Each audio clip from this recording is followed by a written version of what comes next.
Bonjour, donc voilà, replongé donc dans l'hiver avec cette tempête hivernale. Et, on se retrouve avec de la neige, énormément de neige. En 3 jours, bon, il a neigé 3 fois.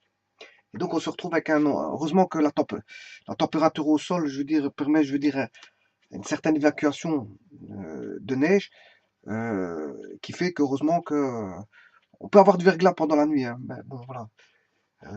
Pendant la nuit, il gèle et la neige qui était en bas, bon, fatalement, comme en journée, ça va, il y avait de l'ensoleillement avec de la neige, mais en nuit, bon, il gèle et donc là, ça fait des plaques de verglas pour le matin.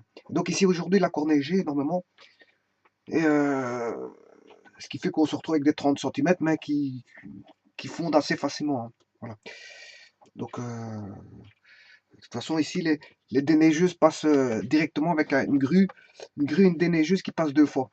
Passe 2 fois, donc en fait, tout est évacué au niveau des routes. Enfin, pas tout, mais disons que ça permet une certaine circulation, éviter le chaos au niveau de la circulation des routes. Ceci étant dit, bon, vous voyez ici, je présente en cours un exercice concernant les sommations, assez simple, hein. Vous voyez que c'est la somme de a carré plus bk plus c. Avec k variables, ça on le voit, hein, par bond de 1 jusqu'à n, et alors on a a et b, c qui sont des constantes. Eh bien, on demande de calculer ça. La première des choses à faire, c'est que la somme d'une somme revient à faire somme de chacun des termes. La somme d'une somme revient à la somme de la somme, si vous voulez.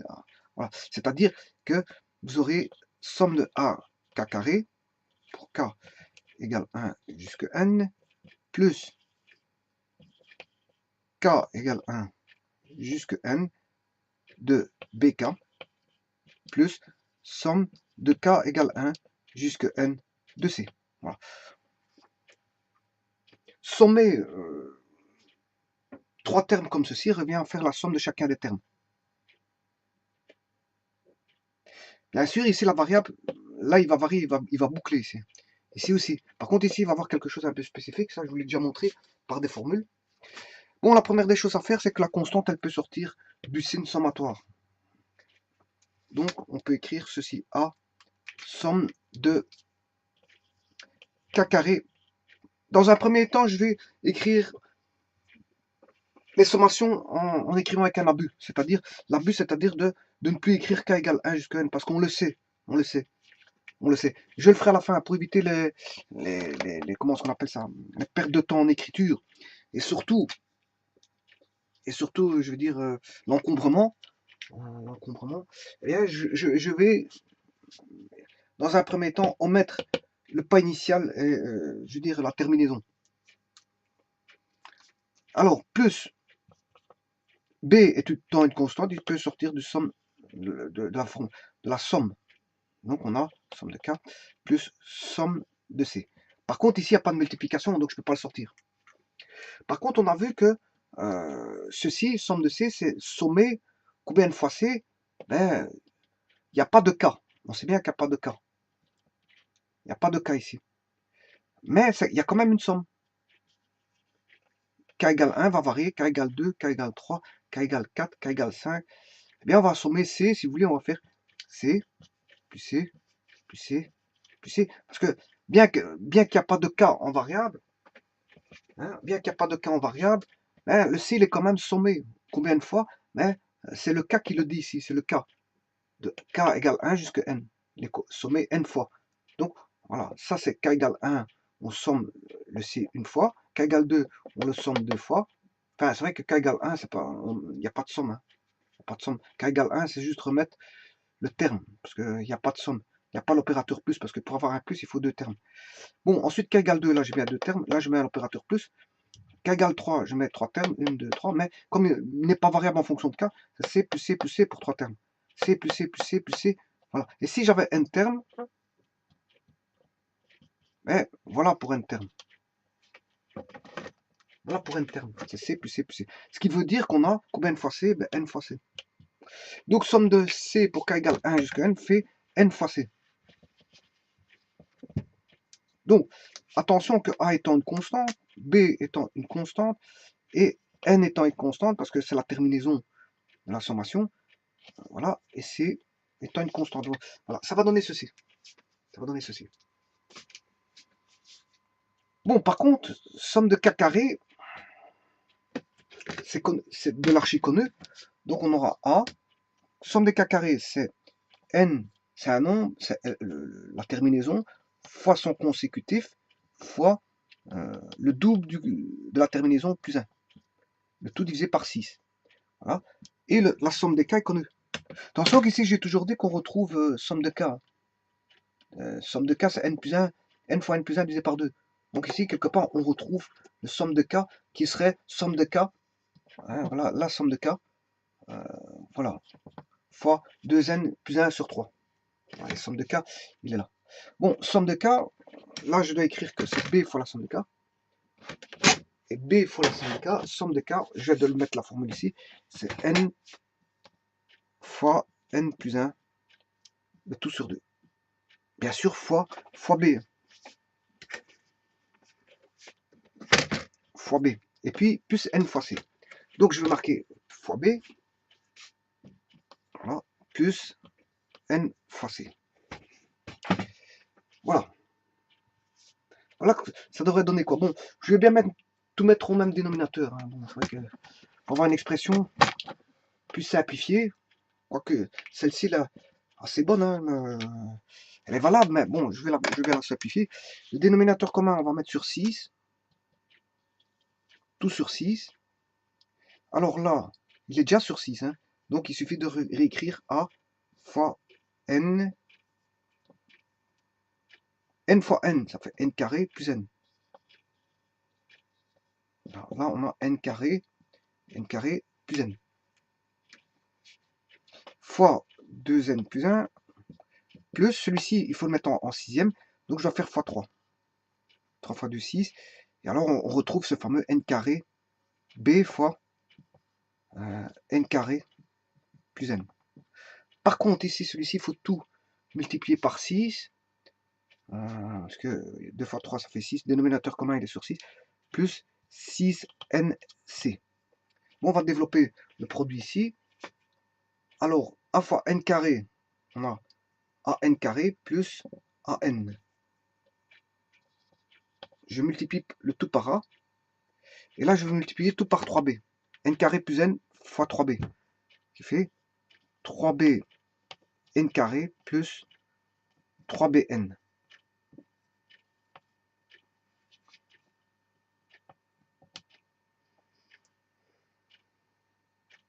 Plus 6NC. Voilà. Maintenant, je vais remultiplier tout ça par 2n, ceci, le terme là, par 2n et puis par 1. Voilà. Si je multiplie, je vais déjà commencer par fois 1, mais je vais retrouver AN carré plus AN. Voilà. Si je fais fois 1, j'ai ceci. Par contre, si je multiplie par 2n, on va se retrouver avec 2a n carré fois n, n cube, plus, si je fais an fois 2n, ce qui fait 2a n carré, plus, bien sûr, 3b n carré, plus 3bn, plus 6nc. Bon, ici, c'est juste de la recopie. Hein. Bon, il faut que j'écrive correctement, parce que si c'est plus 6nc. Voilà, maintenant je vais regrouper, bien sûr, sur 6, hein, ou fois un sixième si vous voulez. Bon, ça c'est le terme le plus élevé, 2a n cube en a carré, 2a carré plus a plus 3a carré, 3a, je m'excuse, à n carré plus 2a n carré, ce qui fait 3a n carré.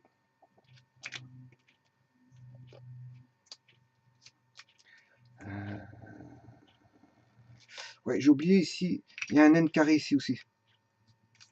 N carré plus 3b, n carré, plus 3b, n carré. Voilà, donc les n carrés sont placés, n cubes sont placés, Maintenant, je vais mettre à n, enfin les n, termes en n. En n, j'ai a plus 3b plus 6c, n, le tout sur 6.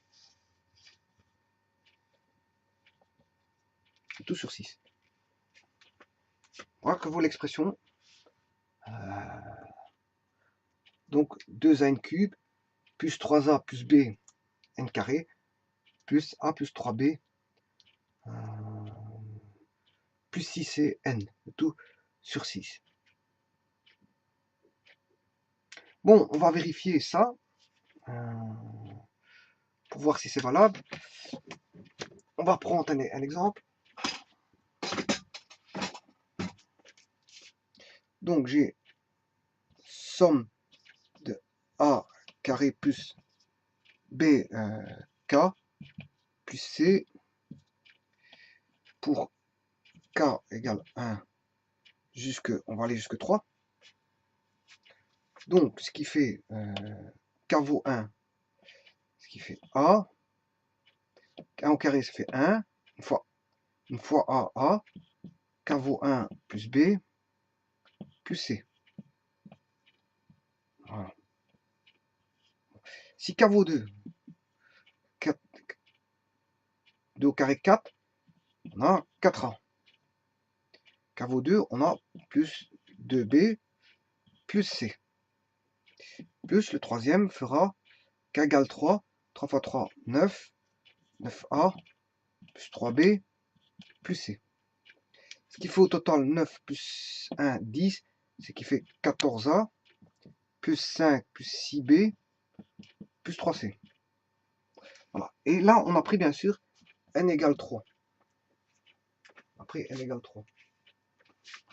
Bon, j'aurais pu faire avec un n plus grand, mais bon. Alors, si je prends n égale 3,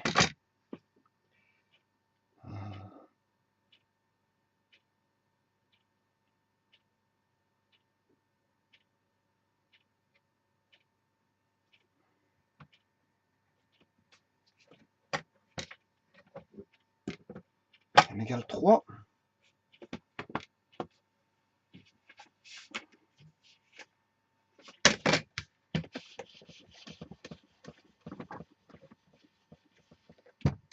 bon, n 3 au cube, 3 fois 3, 9 fois 3, 27. On a 2 fois 27a, plus 3a plus 3a plus 3b fois n carré, ce qui fait 9, plus a plus 3b plus 6c, a plus 3b plus 6c, le tout fois 3. Voilà, le tout divisé par 6. 2 fois 27a, ce qui fait 54a, plus 3a plus a. 3a plus a, ça fait 4a, ce qui fait 58a. 58a, les b. Ah non, ici je me suis trompé parce que il y a 54 plus 27. Ah, parce que c'est 9 fois 3, 27. Plus 3a. Voilà. En B, non, 27b ici. 27b plus 9b.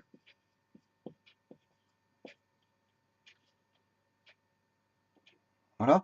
Et plus 18c. Le tout divisé par 6.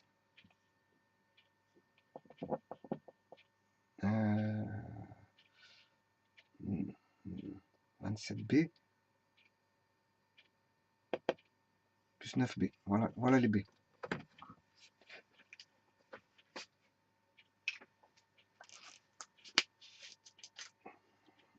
Bon, 27 plus 3, 30. 30 plus 54, 84. On a 84a.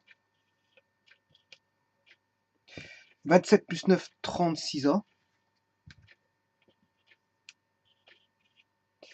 et 18C. Bon, 18 divisé par 6, on a 3C. Ça commence déjà bien, j'ai mon 3C. 36 divisé par 6, ce qui fait 6B. J'ai bien mon 6B. Et 84 divisé par 2, ça fait 40, 42. 42 divisé par 3, 14. 14. Ce qui fait 14A. Donc 6 fois 4, 24, 2. Une fois c'est 6, 7, 8. Donc c'est ça. Donc c'est 14A plus 6B plus 3C. Et voilà, c'est bien ce que j'ai. 14A plus 6B plus 3C. Voilà. Donc, voilà à quoi se résume somme A carré plus BK plus C. C'est égal à, si vous voulez, 1 sixième. Et là, je dois aller rechercher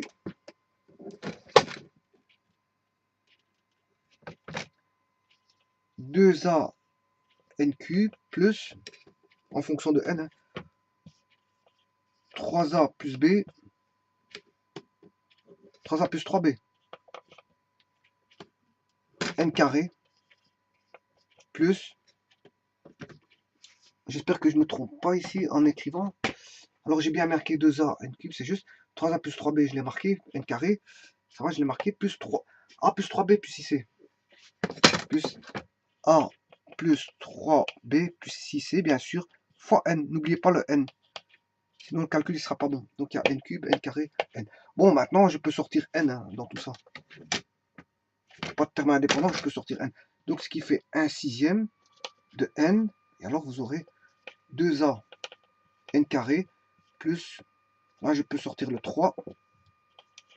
3 fois a plus b n plus a plus 3b plus c.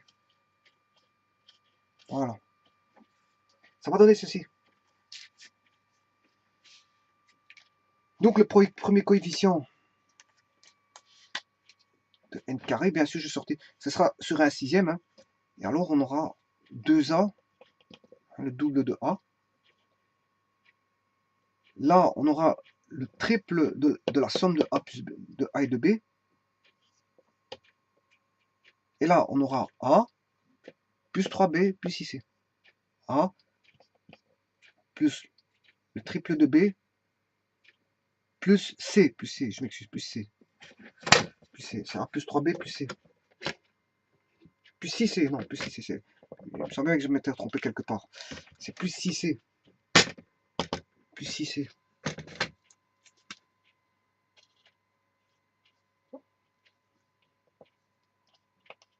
Voilà. A plus 6c. Et donc, fatalement, là, c'est a plus 6c.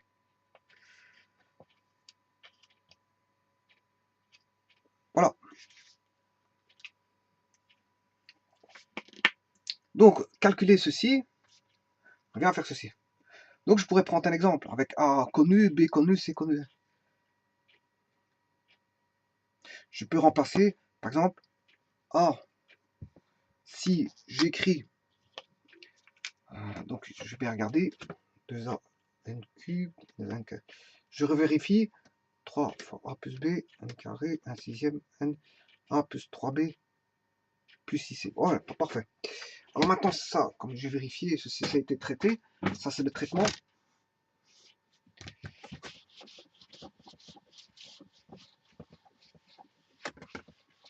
Ça correspond à l'informatique, c'est au traitement informatique. Dans l'informatique, on a l'introduction des données. Ici, moi j'ai les hypothèses de départ ici, qui sont mes données, un traitement de données de départ, enfin qui sont mes données de départ ici. Et puis après, il y a le traitement, ici je fais mon traitement. Et enfin, il y a l'affichage, c'est l'affichage ici. Et puis bien sûr, il y a le test. Et le test, c'est ce que je fais. Le test, je vais tester avec une valeur. Bon, ceci est bon. Je vais prendre une somme. Somme de k égale 1 jusque, on va aller jusque 5, donc de 2k carré plus 3k plus 6, ça en fait une formule, hein. Dès le moment où je fais des démonstrations de certaines choses, vous pouvez les utiliser en tant que formule. Voilà. Donc, ce qui voudrait dire que j'aurai la réponse, ce sera 1/6 de, bien sûr, n vaut 5, hein, 1/6 fois 5, multiplié par 2a, le double de a vaut 2, le double c'est 4, 2 fois 4, mais il faut multiplier par n carré. Et n carré, ben, c'est 5 au carré, ça fait 25. 25 fois 4, ce qui fait 100. Alors, a plus b, 2 plus 3, 5, 5 fois 3, 15, et n vaut 5. Donc, 2 plus 3, 5, 5 fois 3, 15, 15 fois 5.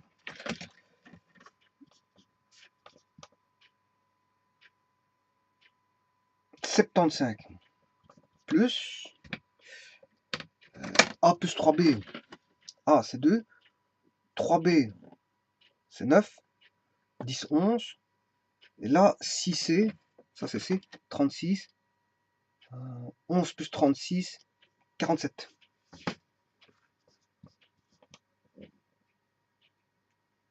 Voilà, 47.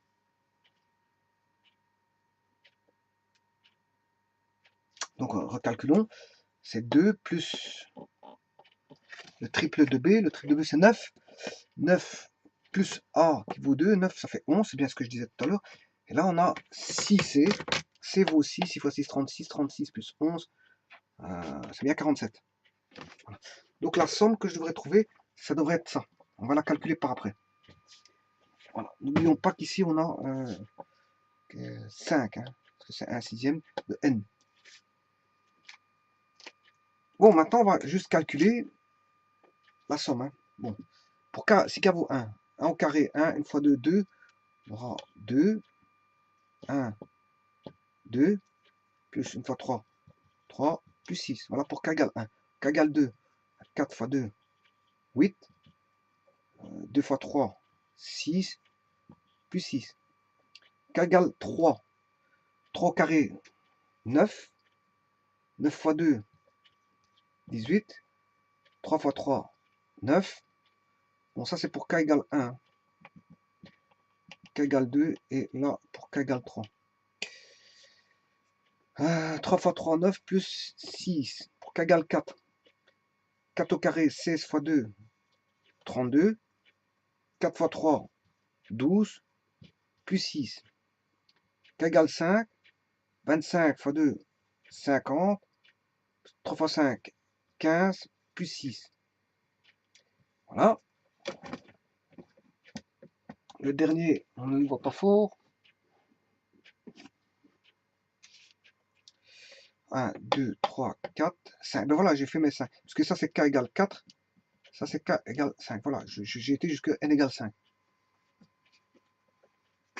Bon, maintenant, je vais faire le calcul. Je vais le faire en machine pour éviter de dire tout problème de calcul. Hein.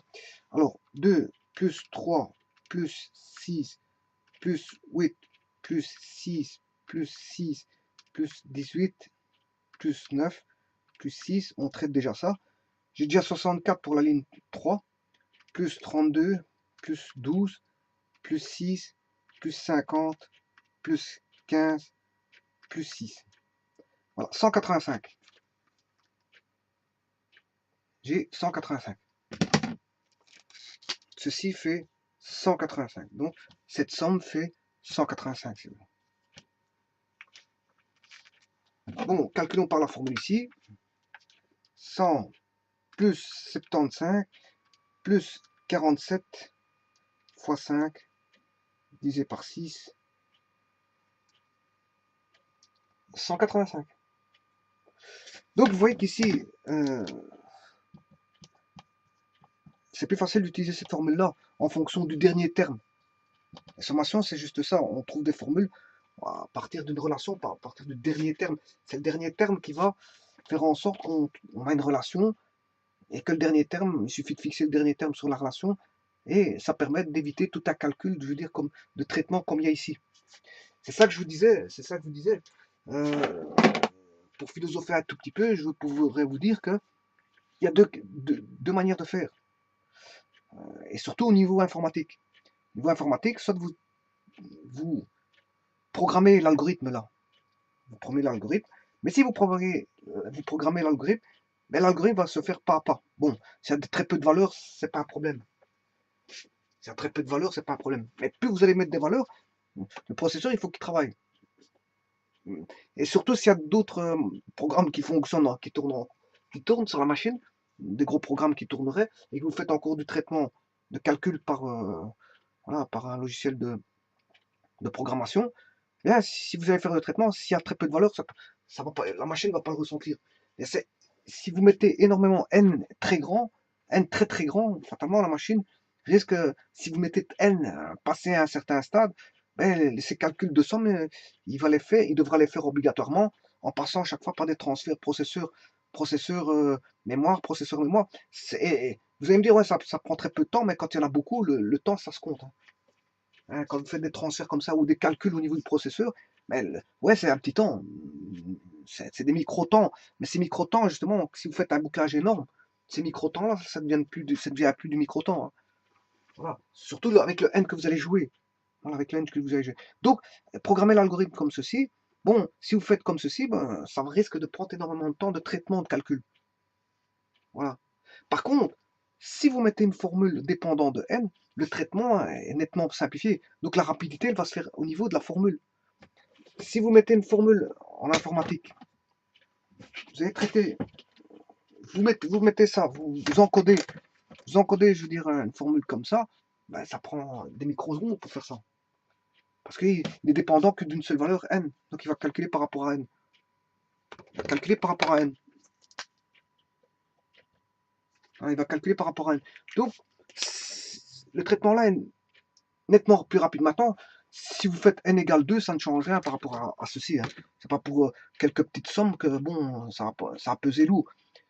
Ça pèsera lourd quand n deviendra très grand pour le traitement ici des sommes. Par contre, ici, il n'y a rien qui est lourd.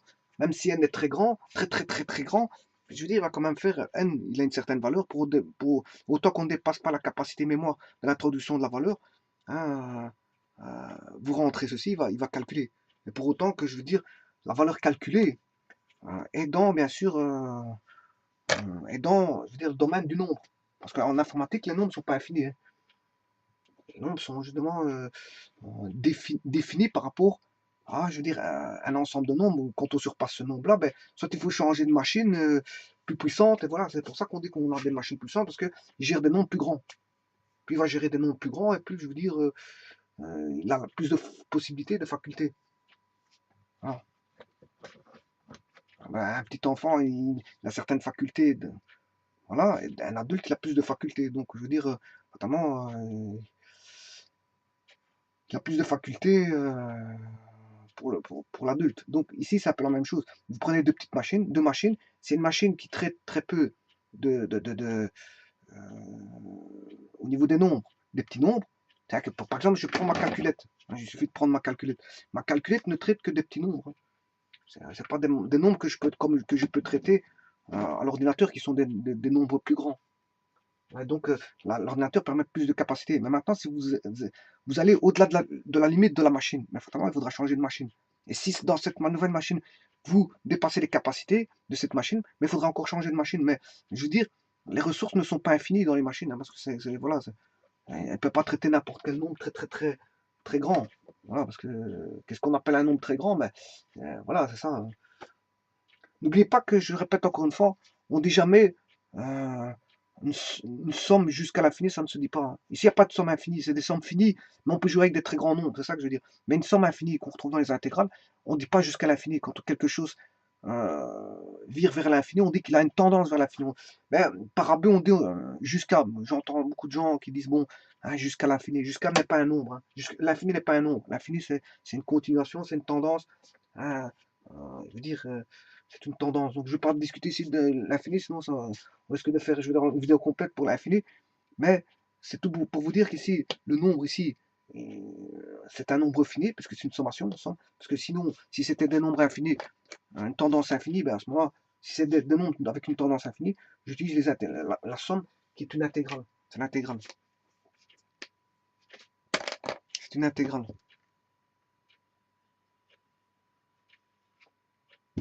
Bon, il y a les infiniment grands, bien sûr, et les infiniment petits. Entendons-nous bien. Il y a les infinis. Alors, donc, une somme infinie, c'est, si vous voulez, c'est les intégrales. Une somme infinie. Bon, une somme infinie, comment peut-on avoir une somme infinie? Mais en rendant les éléments très petits, en la faisant tendre vers zéro. Alors, on n'a plus que des lignes, et ces lignes-là, on les somme pour avoir, je veux dire, une aire. Voilà, mais ici, c'est pas des sommes infinies, c'est des sommes finies, avec n fini. N est fini, d'ailleurs c'est pour ça qu'on utilise sigma, c'est parce que n est fini. Mais maintenant, si n est fini, d'accord, mais combien vaut n? Mais si n est petit, ça va, on sait le calculer par la formule là, bon, il n'y a pas de problème. Mais si n est petit, on peut calculer directement par des traitements comme ceci. Hein, si n vaut 3, ben, je peux calculer 2 plus 3 plus 6 plus 8 plus 6 plus 6 plus 18 plus 9 plus 6, ça prend 5. Ça prend 2 minutes. Ouais, 30 secondes. 30 secondes. Maintenant, quel est l'intérêt de faire ça avec n égale 3? Ça, vous l'utiliserez quand n devient très grand. Grand. À partir de, allez, on va dire à partir de 4, allez, 4 lignes, k égale 4, 3, 4, ben, vous pouvez commencer à utiliser ça. À partir de n égale 4. À partir de n égale 4, bon, maintenant, si n vaut 1000, ou 1 million, ou 1 milliard, ou 10 milliards, n vaut 10 milliards, c'est ça que je vous dis, est-ce que la machine est capable de traiter, dire une somme immense. Hein. Je vais bien faire le calcul déjà avec 1 milliard ici, et vous dire ce que ça fait si je mets n égale 1 milliard. Je vais essayer d'ailleurs, je vais l'essayer pour celui-ci, hein, parce qu'il faut un A. A.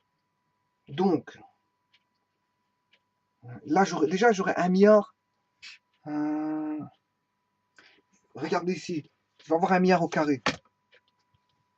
Si n vaut 1 milliard, ma machine n'est pas capable de traiter ça. 1, 2, 1, 2, 3, 4, 5, 6, 7, 8, 9. Bon, 1, 2, 10, 100, 1000, 10 000, 100 000, 1 million, 10 millions, 100 millions, 1 milliard. Voilà, là j'ai 1 milliard, on le voit, exposant 2. J'aurais dû pas utiliser le chapeau, mais j'aurais dû utiliser directement le x carré ici. J'utilise chapeau 2 qui est exposant 2. Voilà. Bon, il me l'a mis sous forme d'exposant, d'accord. Un exposant 18. Bon, ça, il a su le faire. Bon, si je fais un exposant 18 au carré, un exposant 36 au carré, voilà. Un exposant 36 au carré, regardez ce qu'il me met. Ouais. Donc si j'avais eu un exposant 36, je ne saurais pas faire ce calcul-là. Parce que pour le mettre au carré, ma machine ne sait pas. Il m'aurait dit ça. Syntaxe écart. Pourtant, c'est pas une erreur de syntaxe. Ça, c'est le programmeur qui a programmé cette machine-là, s'est trompé. C'est pas une erreur de syntaxe. C'est une erreur de capacité mémoire. Donc un overflow, si vous voulez. Un débordement.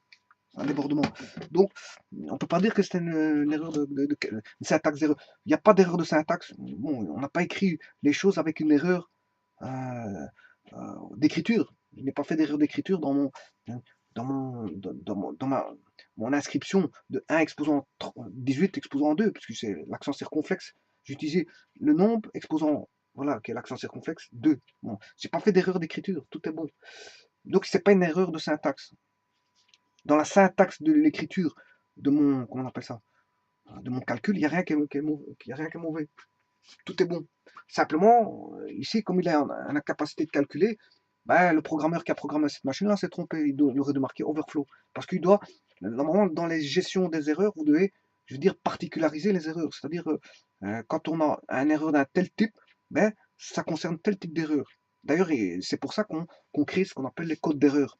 Code d'erreur, bon, on sait bien à partir d'une erreur précise, le le numéro de l'erreur, ben, on sait à quoi ça rime. Quoi ça rime, on peut avoir plusieurs types d'erreurs dans une calculatrice ou dans un ordinateur ou dans un logiciel de traitement.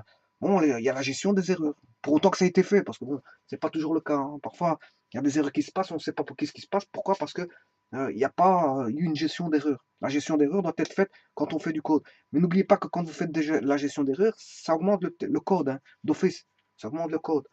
Ça augmente le code, voilà. Et ça veut dire, qui veut dire augmenter le code, ça veut dire payer un programmeur pour coder, je veux dire, la gestion d'erreurs.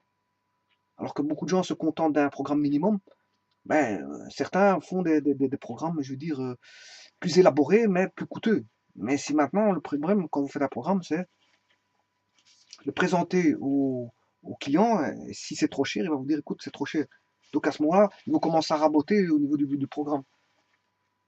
vont se dire, bon, à l'étude, durant l'étude, c'est pas à la fin, parce qu'à la fin, c'est trop tard. Mais durant l'étude, vont se dire, bon, il faut que c'est un tel coût.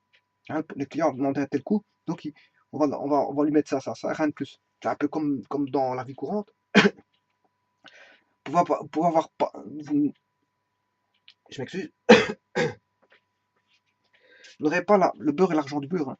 Hein, quand vous commandez quelque chose, vous allez payer hum, la marchandise avec le prix courant. Si vous voulez plus d'options, ben, faudra mettre de l'argent. C'est un peu la même chose dans la programmation.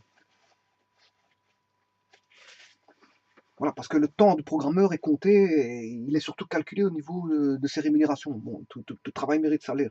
Donc quand il va passer du temps, même si il va pas comptabiliser un temps, je veux dire réel, hein, si ce n'est que s'il travaille pour une banque, ça, fatalement, s'il travaille pour 10 heures, il va mettre les 10 heures, parce qu'ils ont les moyens de payer, je veux dire, le programmeur. Mais en général, les gens veulent un prix abordable.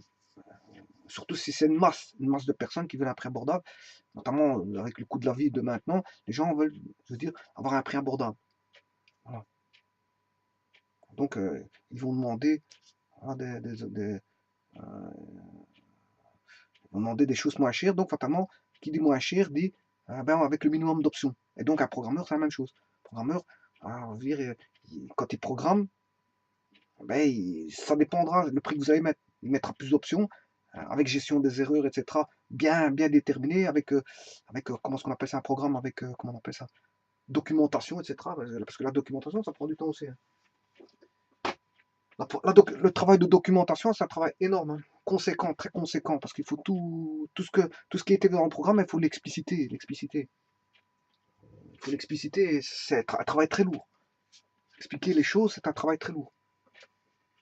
Il suffit pas de programmer, de se dire, bon, le programme est terminé, hein, de programmer, de faire la gestion des erreurs, les bases de données qui sont derrière, etc. Non, c'est pas comme ça.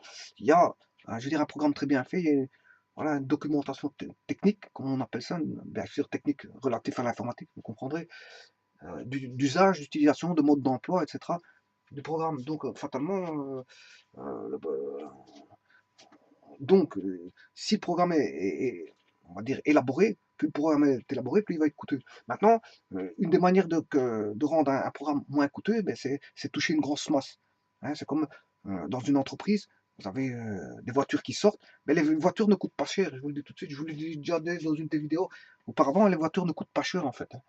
Hein, en sortie de production, c'est juste tous les frais qui sont rajoutés par après qui font que la voiture euh, atteint, avoisine voilà, mais au prix de production, la production c'est à grande échelle, en grosse masse.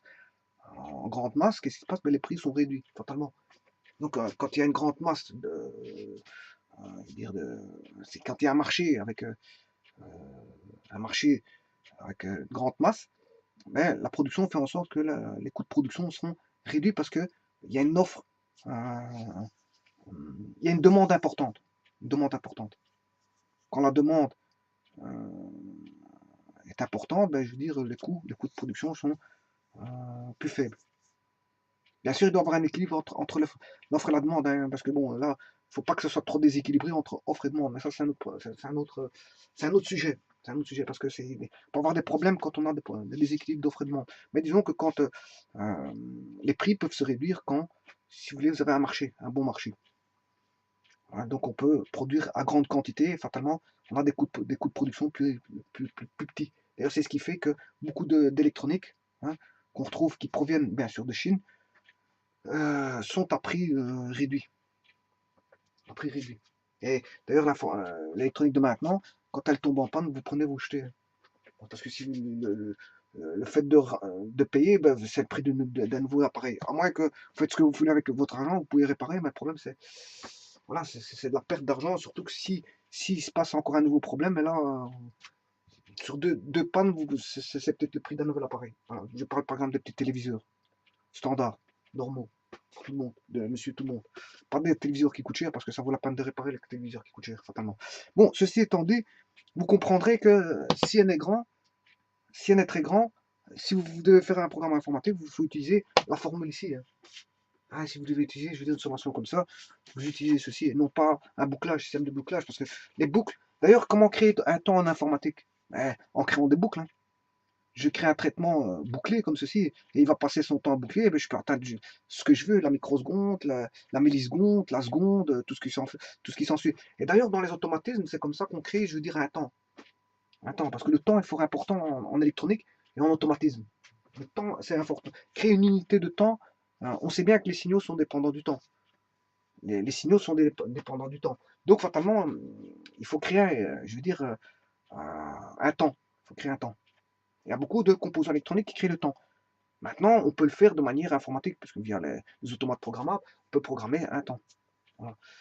Et ce temps-là va nous servir, je veux dire, à cascader, à découper des signaux, faire ce qu'on veut avec le temps. Le temps, voilà, c'est ce qu'on appelle une, comment on appelle ça?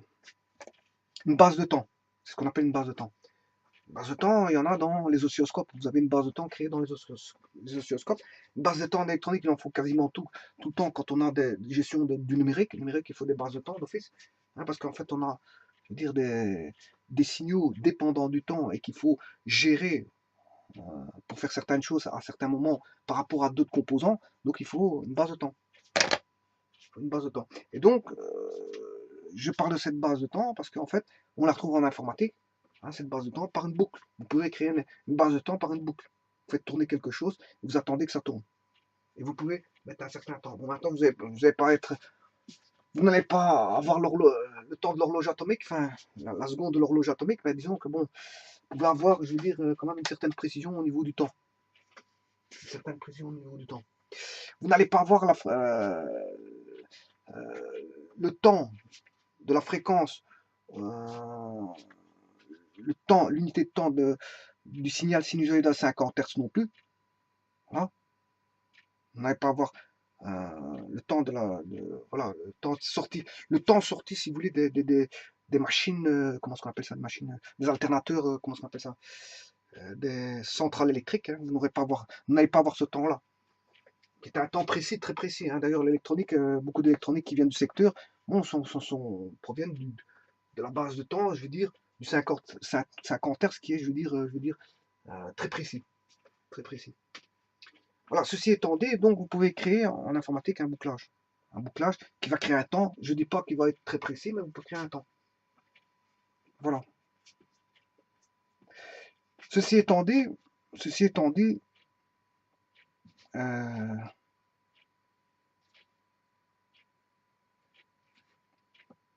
bon, qu'est-ce que c'est que le temps? Je ne vais pas intervenir là-dessus. Hein. Parce que le temps, c'est autre chose. Le temps, ça peut être beaucoup de choses. Hein. Certaines personnes définiront le temps d'une certaine façon, mais le temps, ça peut être un intervalle. On peut parler d'intervalle de temps, un intervalle de temps, de comptage, voilà. Qu'est-ce que c'est que le temps? C'est pas la philosophie d'ici, parce que bon, le temps, on peut en parler pendant des heures. Hein. Dire le temps, c'est une notion que tout le monde manipule, mais qui est très complexe. Surtout, bon, on peut atterrir à voilà, une philosophie sur le temps qui est très complexe. Pourtant, c'est une notion très simple que tout le monde utilise tous les jours, soi-disant, mais c'est une notion, je veux dire, très complexe. Mais ce temps-là, bon, on le retrouve, le temps, on le retrouve en musique, pour créer, bon, les unités de temps, voilà, le 2, 4, 3, 4, etc.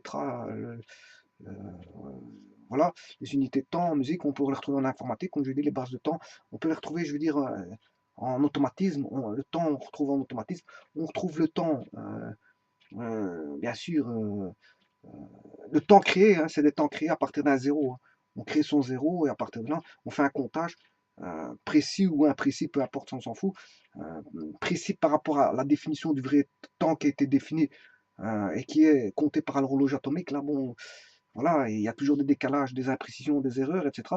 Mais disons qu'on peut créer un temps, je veux dire, de manière technique. Le temps, c'est quelque chose de fondamental, je veux dire, en technique. En technique, créer un temps est nécessaire pour compter, pour faire un comptage. Le temps est nécessaire en informatique, électronique, on va dire en électronique, informatique, en automatisme, etc. Le temps est très important. Pour le créer, en tout cas pour le créer, c'est des composants électroniques qui créent ce temps-là, notamment par des bases de temps, des bases de temps, des compteurs, etc. Parce que le temps, c'est un comptage, donc on peut le faire par un compteur. On définit l'unité de temps et voilà, on le fait compter.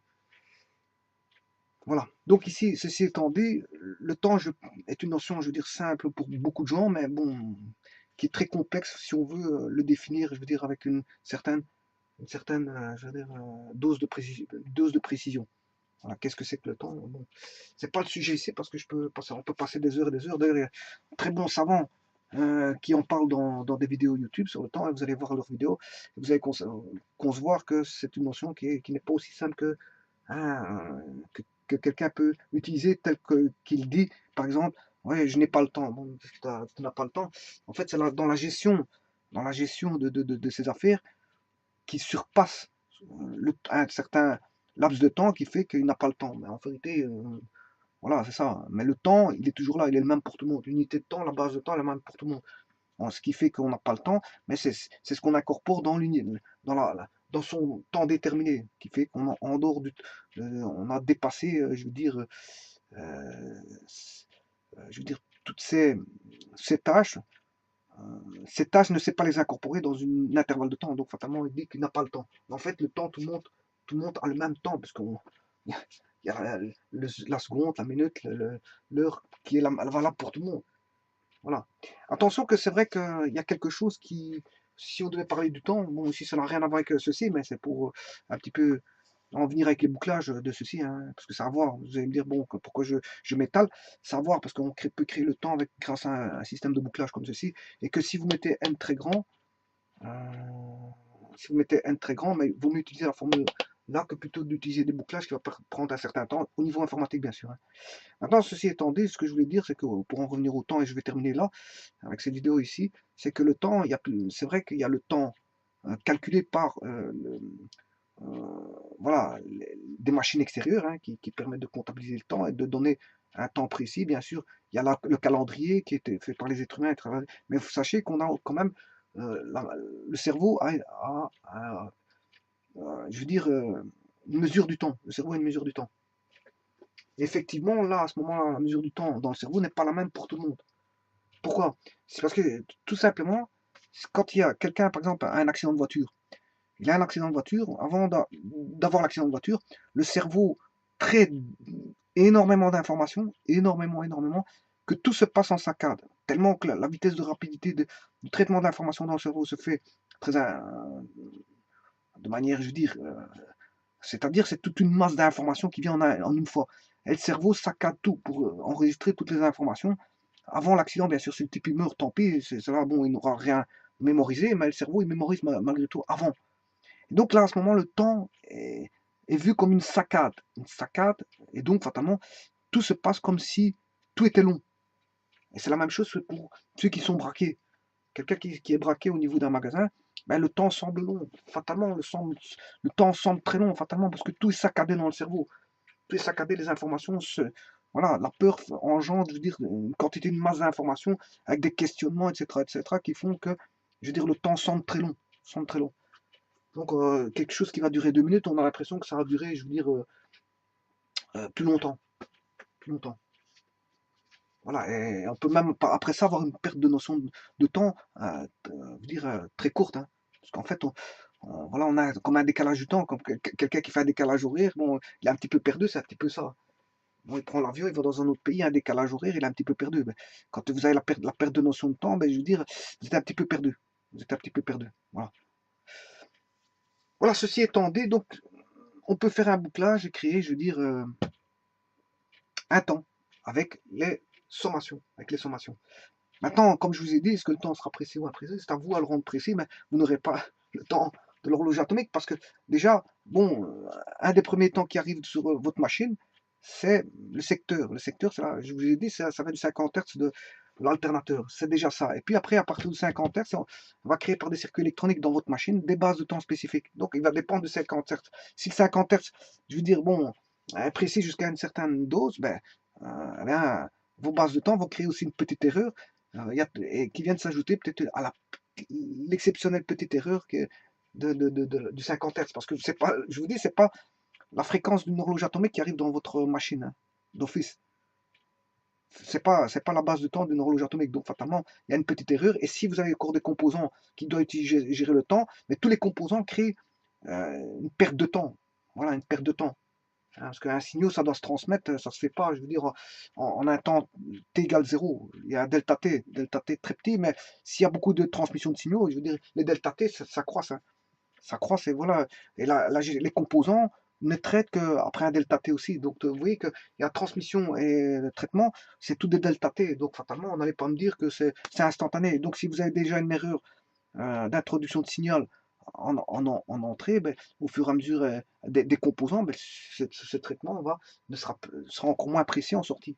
Surtout s'il y a beaucoup de composants. Plus vous avez de composants, et plus la ligne est longue, etc. Et plus tralali, tralala, ben, si ça dépend de beaucoup de paramètres. Voilà, donc la base de temps, je veux dire, elle va créer un temps, mais ce temps-là, elle va peut-être, je veux dire, déjà, si elle est créée par quelque chose déjà d'un signal imprécis, la base de temps aura son temps de traitement, et voilà, et puis quand elle va transmettre à tous les composants électroniques et faire signer, transmettre par le câble, mais fatalement tout ça, c'est des delta T, hein. C'est des delta T de temps perdu. Donc on aura des imprécisions de temps. Donc voilà.